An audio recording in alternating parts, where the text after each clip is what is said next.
অতিরিক্ত আত্মত্যাগ মানুষকে ধীরে ধীরে সস্তা বানিয়ে দেয়। যাদের জন্য আজ আপনি এত আত্মত্যাগ করছেন, কাল তারাই হয়তো মোড় ফিরিয়ে বলবে কোনো দরকার ছিল এই আত্মত্যাগের।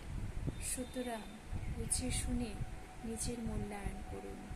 নিজের আত্মত্যাগ তখনই করুন যেখানে প্রয়োজন আছে। বিনা মেঘে বজ্রপাতের মতন জীবনে যেমন অনেক কিছুর আবির্ভাব পূর্বাশার মতন সেটা শোভনীয় নয়, তেমনি অতিরিক্ত আত্মত্যাগ জীবনে আত্মসম্মান ঘানির পরিচয়, যা মানুষকে ক্রমশ সস্তা থেকে সস্তাতর করে তোলে। যাদের জন্য আজ এত ভাবলেন, তারাই হয়তো একটা সময় পরে মুখ ফিরিয়ে নেবে। তাই বুঝে শুনে নিজের আত্মত্যাগ করুন। নিজের সমস্ত বিসর্জন দিয়ে ভাবনা ছিল চিন্তাগুলোকে এলোমেলো করে দেওয়ার কোনো মানে হয় না। নিজের কিছু ভাবনা চিন্তা নিজের একান্তেই নিজস্ব রাখুন, যা আপনাকে পরবর্তীতে বাঁচতে শেখাবে, বাঁচার পাথেও হবে। অতিরিক্ত আত্মত্যাগ জীবনের বাঁচার দোষও হতে পারে না। জীবন আপনাকে অনেক কিছু দেখাতে শেখায়, সেই দেখার মধ্যে নির্ভুলতার মাঝেও ভুল থাকে। অতিরিক্ত আত্মত্যাগ জীবন একটা সময় হয়তো থেমে যেতে পারে। সেই থেমে যাওয়ার ক্ষণেও নিজেকে আত্মবলিত করবেন না। নিজের জীবন ছন্দে নিজের মতন করে বাঁচুন, কারোর জন্য না।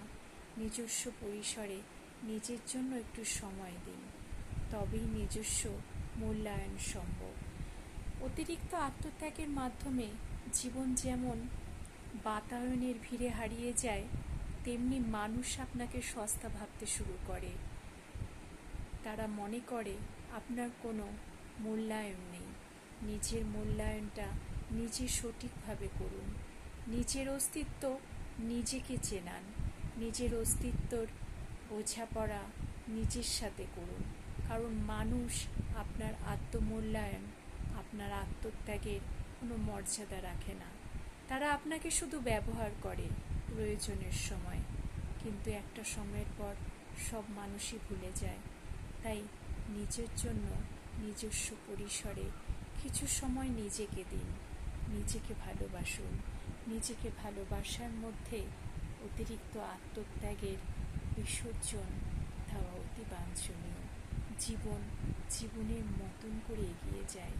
তাকে একটু সুযোগ দিন নিজস্ব বাতায়নে নিজের জীবন গড়ার।